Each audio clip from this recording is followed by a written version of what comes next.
You're welcome. This is Faith Baby's home, Uganda, and I'm Irene Gitta, the director of Faith Baby's home. You're welcome. Let me show you around where our children live. This is the living room where we normally sit and watch our movies.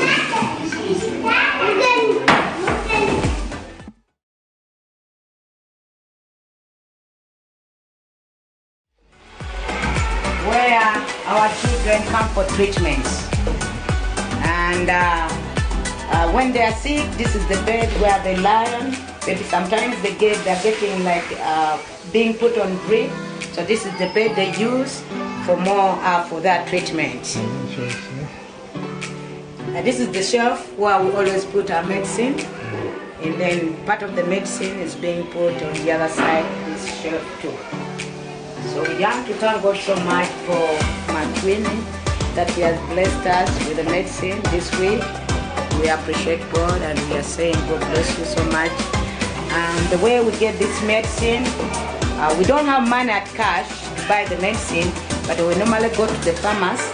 We have made an agreement with them. They give us the medicine we use, and then as we get the money at the end of the month, we give them money, and then they supply us more medicine. So this is our beds, where the rooms where children stay in. Right now in this room we have got 4 children. The twins stay in this room. Both girls, they stay in this room. Thank God we have different rooms where children stay. Here we have the twins still.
Love him so much.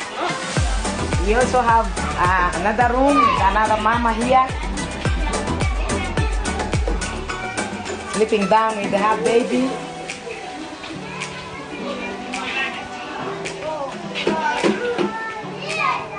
Again to another room.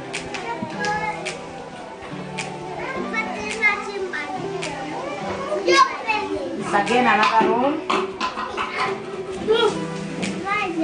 with the little children. This is baby Kimball. Yes. The Lord is keeping us here, and we are seeing His goodness.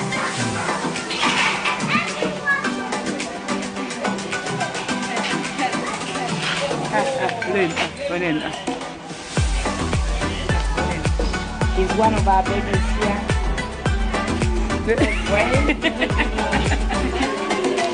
And then this is our kitchen. Our food is ready. We're almost going to eat. Thank God for His provision. He has been with us. Good afternoon.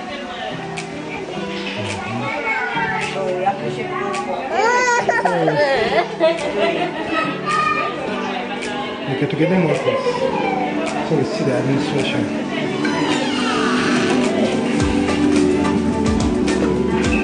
afternoon. How are you?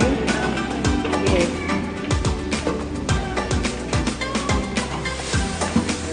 This is our office. We have Aunt Liz. She's one of our social workers. We have Lamla. She's an intern. And our accountant, he has just moved out, but he's called Joseph, but he's coming back.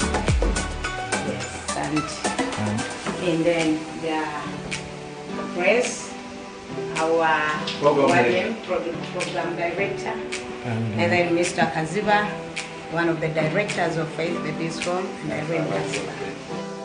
Okay, so welcome back, guys, to Double Impact, and we have Grace, my friend Grace, and she's going to tell us a little bit more from what Pastor Moses has been telling us. But first of all, we want to meet Grace. So welcome, Grace, to Double Impact Show. Thank you. Welcome too. How are you feeling? I'm good. I'm feeling good. Where are we right now? We're at Faith Babies Home Assurance Village Ministries. Okay. Yeah. So what is Faith Babies Home? Faith Babies Home is a charity organization. It's an NGO.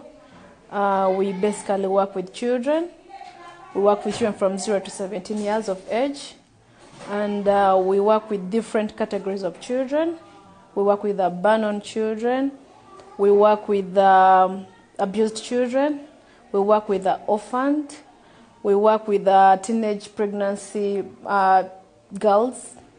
And these children are referred to Faith Babies Home through the police and the probation office of Iganga district. Yes. Okay, so tell us a little bit about Grace. First of all, I'm born again Christian. I love Jesus. I love working with babies, and I've been at Faith Babies Home. This is my 6th year of working here with the babies, and I love serving children. I love playing with them.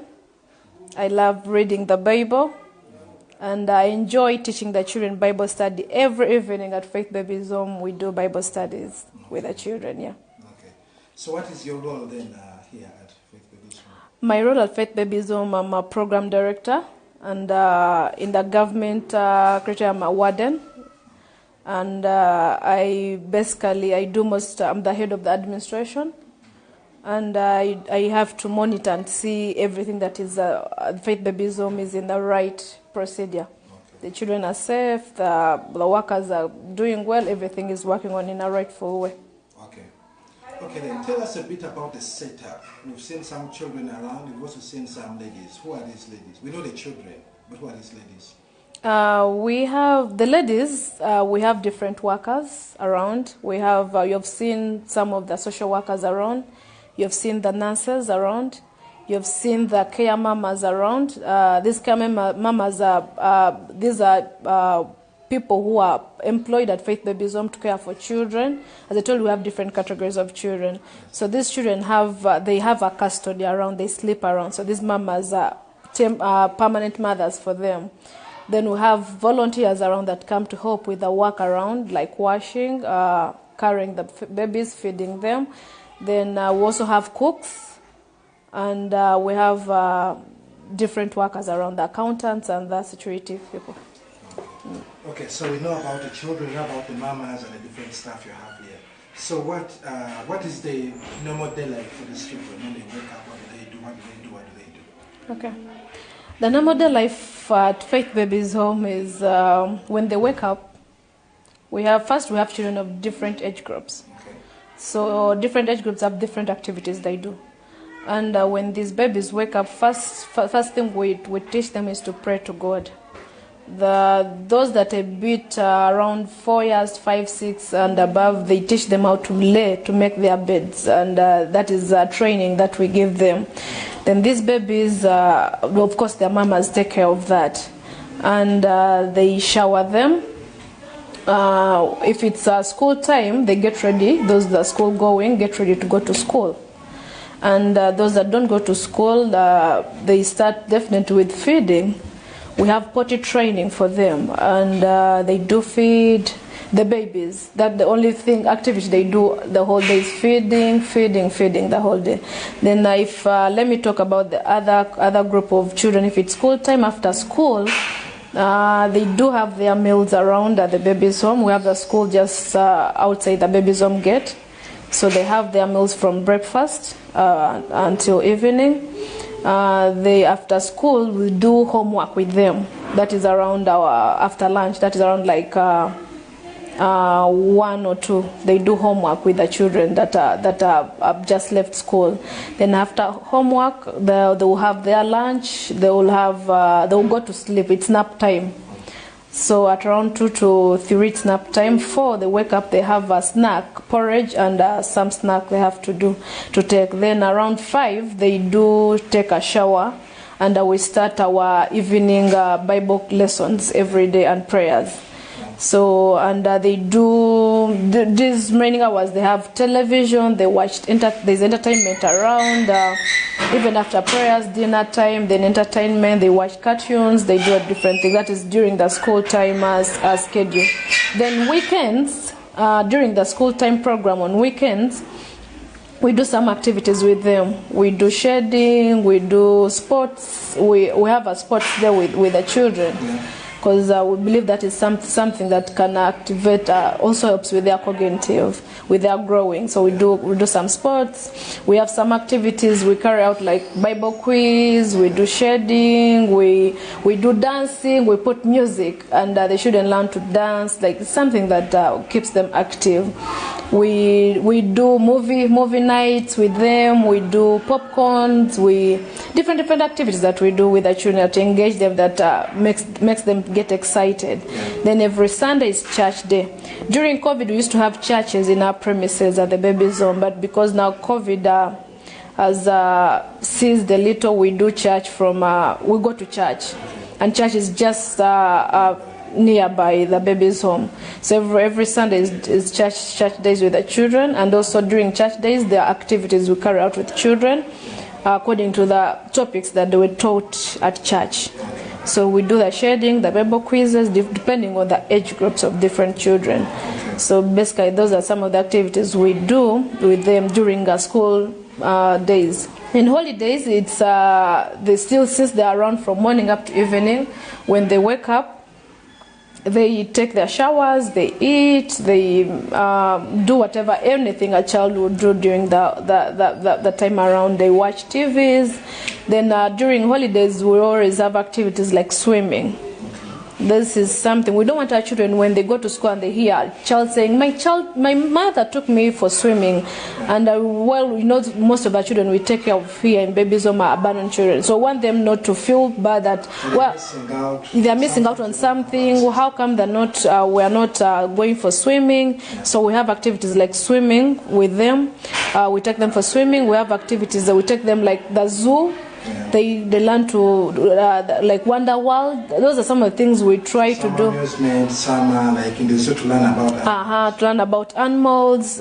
We take them to maybe places where they do bouncing castle, like something that activities that make them very excited. That at least in our holiday, when they go back to school, they tell a story that we did this and this. My auntie, they call us mamas. They call some of us aunties. My auntie did this and this and this and this for me. So it's something that we add to activities.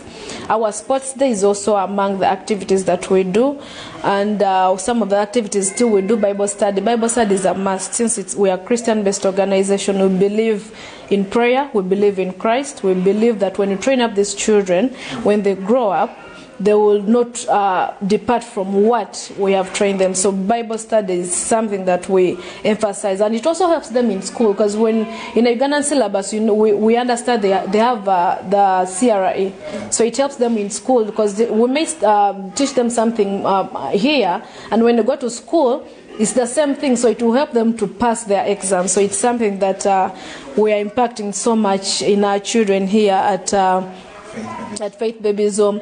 We also do the other activities, the movie nights, the dances. We also take them to visit. We have an organization that we always visit that takes care of special needs children. Let me give an example. Here in Uganda, most people laugh at people with special needs, the lame. They feel like the outcasts. They feel like they're not part of the community.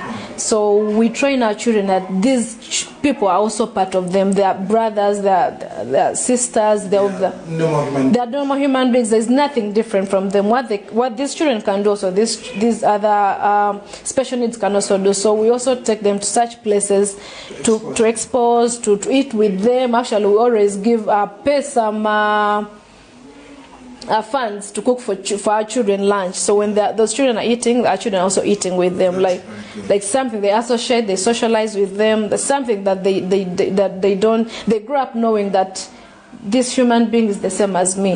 Yeah. This one is not different from me. We are all created in God in one image. We are all God's children. So that is something also put forward for our children to engage in. Yeah. That's very good. So what is the goal? Why are you doing, the day's program? You've taken us through these extra activities you do.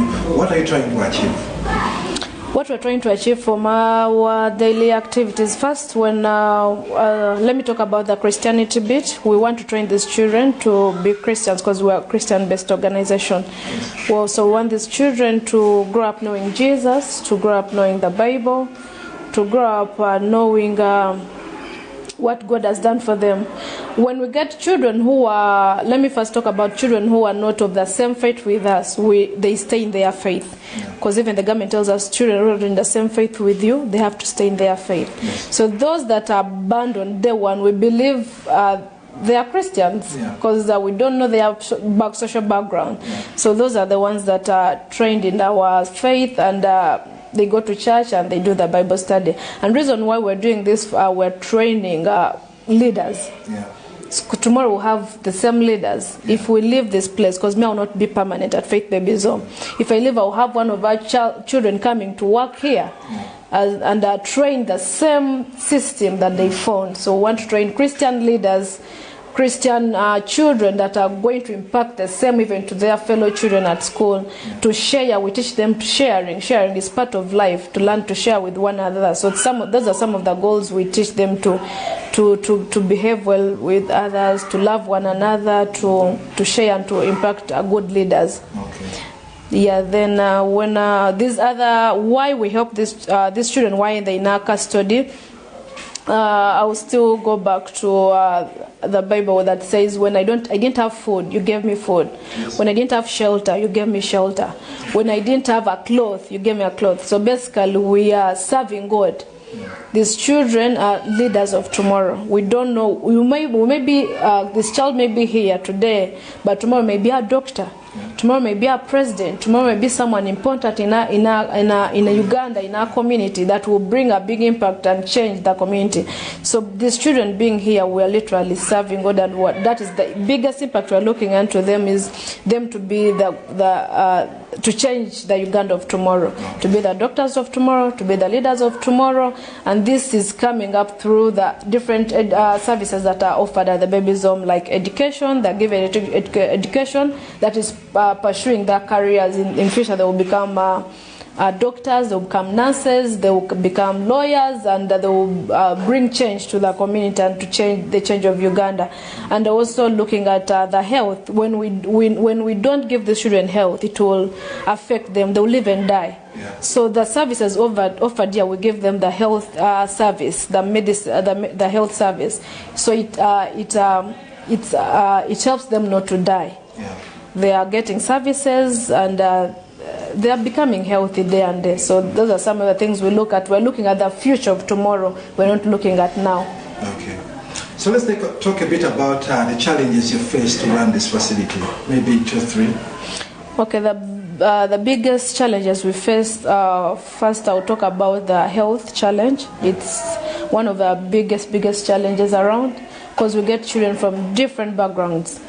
We get children from different health conditions. Malnourished, kids with the heart failures, we get the sickle cell conditions, we get the heart, we get so many conditions. Yeah. So it gets too expensive for us to treat these children. Yes. But we have to do it because it is our calling and it's our goal. These children have to be alive. Okay. So it's our biggest challenge, because the medical bills and hospitals are very, very expensive. Yeah. So it gets a challenge for us, but we have to do it. Okay. Yeah.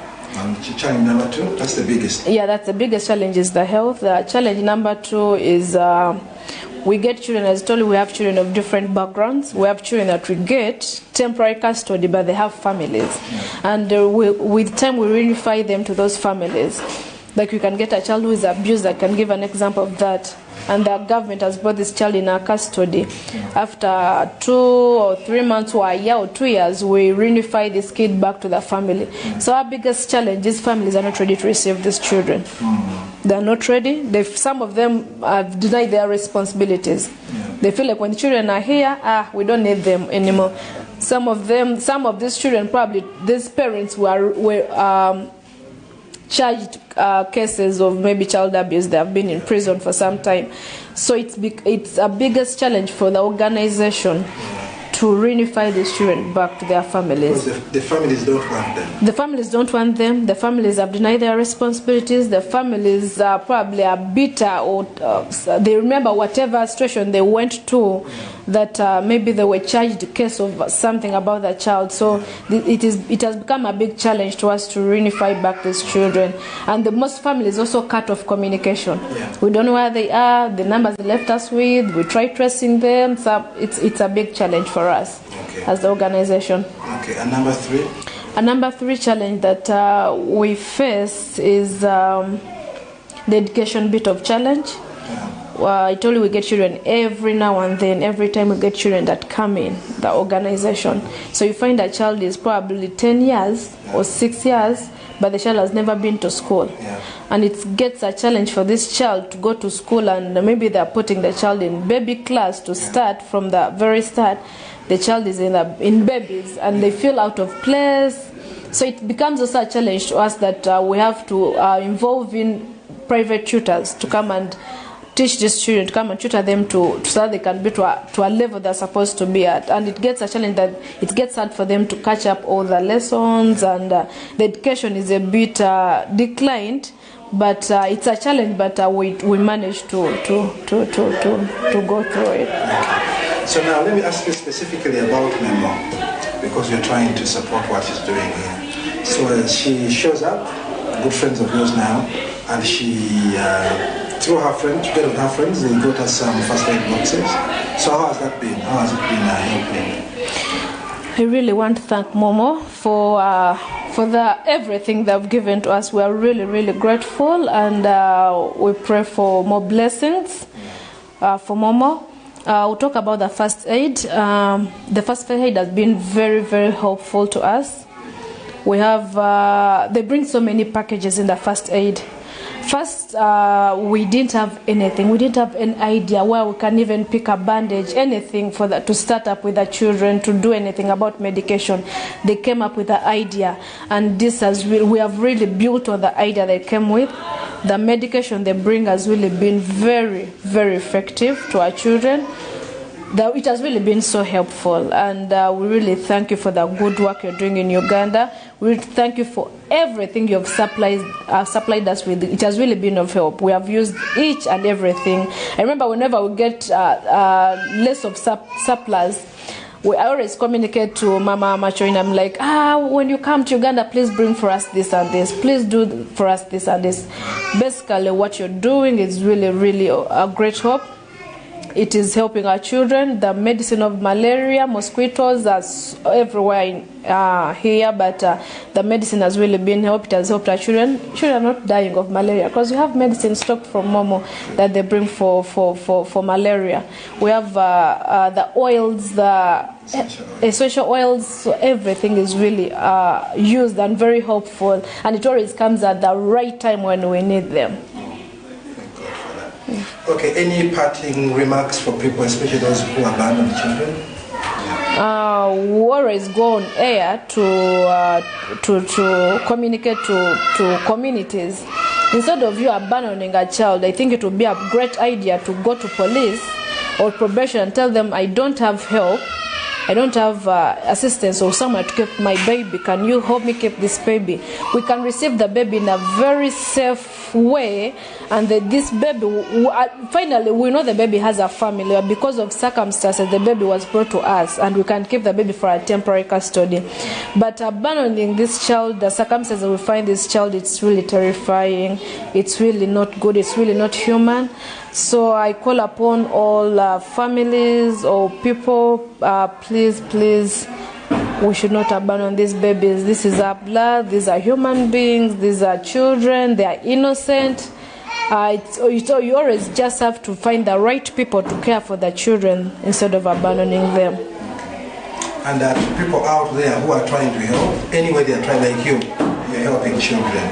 Other people are doing whatever they're doing for like charity, for NGO. What of encouragement are you having for them? Those who are trying to make a difference. People are trying to make a difference to our children, to anything you're doing. One word I can tell you is don't give up. Even if you feel like you're losing up, even if you feel like something somewhere is not working, just don't give up. Look at the children. Look at the service you're giving out to. Let me say, I'll give an example to our children here. Look at what we are doing here. Don't give up. Just push harder. Everything will come to the best. It's not the end of the story. Even if you feel like you're broken, if you feel like something's not working out somewhere, eventually tomorrow joy will come. So don't give up. Don't give up on the services. Don't give up the children or whatever you're doing. Just push harder. Thank you. Thank you. Thank you, Grace. Friends, if you are watching, I hope you're learning something from this, and I want to encourage you to find the contacts we're going to put on the screen, to contact them directly, contact Grace, social media, phone number, WhatsApp. You can even come in and visit here in Uganda and talk to them, see how you can be part of this. We really need to come up and help people like Grace and Pastor Moses and Mama Irene, who are doing the most for people like these children who are abandoned.